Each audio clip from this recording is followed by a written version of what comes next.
बच्चों, हमने जंगल इस कहानी के अंतर्गत पिछले वीडियो में देखा कि सोनू मोनू जो खरगोश के बच्चे थे उनमें से सोनू मर जाता है और पीयूष बहुत ही दुखी हो जाता है। वह अपनी दादी को बहुत से सवाल भी पूछता है जिसके उत्तर दादी दे देती है और यह भी याद आता है कि पीयूष ने खरगोश पालने के लिए कैसे हट पकड़ लिया था। शैलेश के जो मित्र थे उनके घर बच्चे का जन्मदिन था और उस जन्मदिन पर उसने वहाँ तोते का पिंजरा लटका देखा था और खरगोश भी देखे थे, तो उसे भी लगा कि हम भी खरगोश पालें और इसलिए उसने जिद पकड़ ली थी कि हम भी खरगोश पालेंगे। पीयूष की मम्मी ने यह भी कहा था कि हम उसे कहाँ रखेंगे, उनकी वह जो गंदगी करते हैं वह कौन साफ करेगा। तो उसने ऐसा भी कहा था कि मैं गंदगी साफ कर लूँगा, यहाँ तक कि उसने दादी को भी पटाया था। तो जब खरगोश के बच्चे घर पर लाए गए तो उनका नाम भी सोनू मोनू रख लिया। उन्हें जालीदार घर भी जो खरगोशों का होता है वह भी उन्होंने खरीद लिया और जिस दिन खरगोश के बच्चों को घर में लाया गया तो बालकनी में जो बच्चे थे वह भी खरगोश देखने के लिए आ गए और पीयूष कितना भाग्यशाली है ऐसा वह मन में कह रहे थे और उसके भाग्य से ईर्ष्या करते रहे। तो यहाँ तक हमने देखा था। अगला परिच्छेद देखो। दूसरे रोज भी मोनू सामान्य नहीं हो पाया। पीयू को भी दादी ने प्ले स्कूल भेजना मुनासिब न समझा।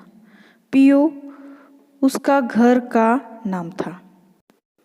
पीयूष घर में रहेगा तो दोनों एक दूसरे को देख ढाढ़स महसूस करेंगे।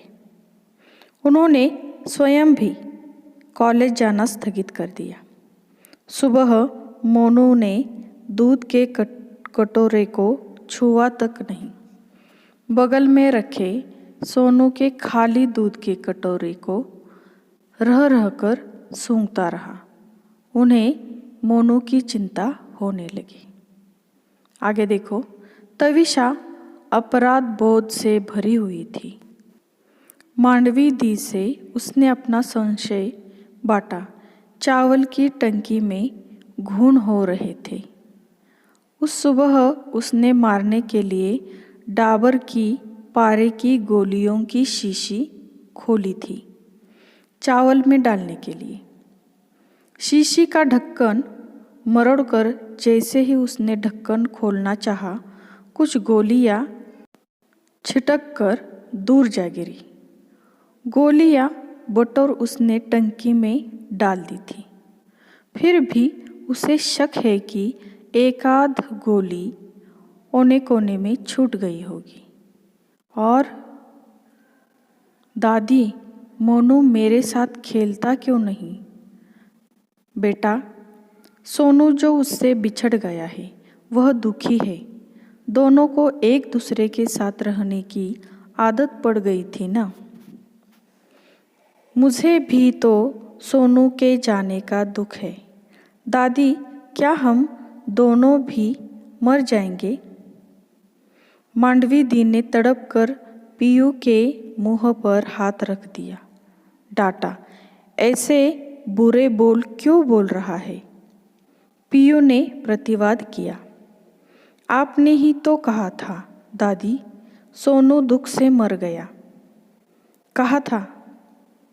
उसे अपने माँ बाप से बिछड़ने का दुख था। जंगल उसका घर है, जंगल में उसके माँ बाप है। तुम तो अपने माँ बाप के पास हो। दादी, हम मोनू को उसके माँ बाप से अलग रखेंगे तो वह भी मर जाएगा दुख से। मांडवी दी निरुत्तर हो आई।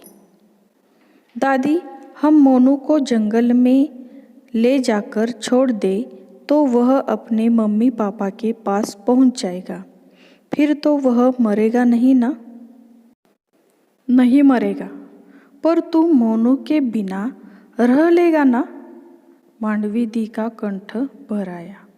रह लूँगा। ठीक है, शैलेश से कहूँगी कि वह रात को गाड़ी निकाले और हमें जंगल ले चले। रात में ही खरगोश दिखाई पड़ते हैं। शायद मोनू के माँ बाप भी हमें दिखाई पड़ जाएंगे। दादी, मैंने आपसे कहा था ना, मुझे तोता भी चाहिए। कहा था, अब मुझे तोता नहीं चाहिए दादी। मांडवी दी ने पीयूष को सीने से बींच लिया और दनादन उसका मुंह चूमने लगी। देखो बच्चों, सोनू गुजर जाने के बाद दूसरे दिन मोनू भी सामान्य नहीं हो पाया, यानी वह अपना जो दुख है वह नहीं भूल पाया। और पीयू को भी दादी ने प्ले स्कूल भेजना अच्छा उचित नहीं समझा। पीयू उसका घर का नाम था। पीयूष घर में रहेगा तो दोनों एक दूसरे को देख ढाढ़स यानी तसल्ली महसूस करेंगे। और दादी स्वयं भी कॉलेज नहीं गई। उन्होंने भी कॉलेज जाना स्थगित कर दिया। सुबह मोनू ने दूध के कटोरे को छुआ तक नहीं, यानी उसने दूध नहीं पिया। और बाजू में जो सोनू का दूध का कटोरा था तो वह रह रह कर उसे सूंघता रहा। उन्हें मोनू की चिंता होने लगी। तविशा अपराध बोध से भरी हुई थी, क्योंकि मांडवी दी से उसने अपने संशय के बारे में अपना विचार बांटा। उसने कहा कि चावल की टंकी में घुन हो रहे थे। घुन अर्थात अनाज खाने वाले कीड़े। तो उसने उस सुबह उन कीड़ों को मारने के लिए डाबर की पारे की गोलियों की शीशी खोली थी चावल में डालने के लिए। शीशी का ढक्कन मरोड़कर जैसे ही उसने ढक्कन खोलना चाहा, कुछ गोलियां छिटक कर यानी छूटकर दूर जा गिरी। गोलियां बटोर उसने टंकी में डाल दी थी, यानी वह गोलियां जमा करके टंकी में उसने डाल दी थी। फिर भी उसे शक है, संदेह है कि एकाध गोली औने कोने में छूट गई होगी। और यानी उसका मतलब है ऐसा भी हो सकता है कि वह गोली सोनू ने खाई हो और वह मर गया हो। पीयूष अपनी दादी से कहता है, दादी, मोनू मेरे साथ क्यों नहीं खेलता? तो दादी कहती है, बेटा सोनू उससे बिछड़ गया है, वह दुखी है। दोनों को एक दूसरे के साथ रहने की आदत पड़ गई थी ना। तो पीयूष कहता है, मुझे भी तो सोनू के जाने का दुख है। दादी, क्या हम दोनों भी मर जाएंगे? तो मांडवी दी तड़प उठती है और पीयू के मुंह पर हाथ रखती है और उसे डांटती भी है कि ऐसे बुरे बोल क्यों बोल रहा है। तो पीयूष कहता है कि आपने ही तो कहा था दादी, सोनू दुख से मर गया। कहा था ना, उसे अपने माँ बाप से बिछड़ने का दुख था। जंगल उसका घर है, जंगल में उसके माँ बाप है। तुम तो अपने माँ बाप के पास हो। तो पीयूष कहता है, दादी, हम मोनू को उसके माँ बाप से अलग रखेंगे तो वह भी मर जाएगा दुख से।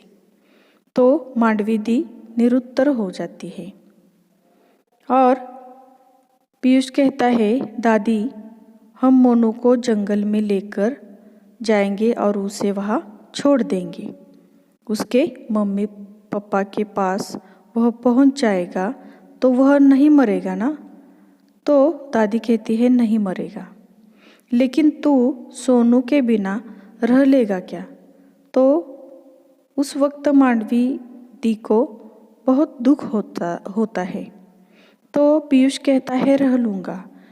ठीक है, दादी कहती है, शैलेश से कहूँगी वह रात को गाड़ी निकाले और हमें जंगल ले चले। रात में ही खरगोश दिखाई पड़ते हैं, शायद मोनू के माँ बाप भी हमें दिखाई पड़ जाएंगे। तो पीयूष कहता है, दादी, मैंने आपसे कहा था ना, मुझे तोता भी चाहिए। तो दादी कहते हैं, हाँ कहा था। फिर पीयूष अपनी दादी से कहता है कि अब मुझे तोता नहीं चाहिए दादी। तो मांडवी दी उसे अब खींचकर अपने सीने से लगा देती है और उसका मुंह भी चूमती है। तो बच्चों, अच्छी लगी ना कहानी? आपको इस कहानी को पढ़ना है। तो अगले वीडियो में हम इस कहानी का स्वाध्याय देखेंगे। Okay, all the best, thank you.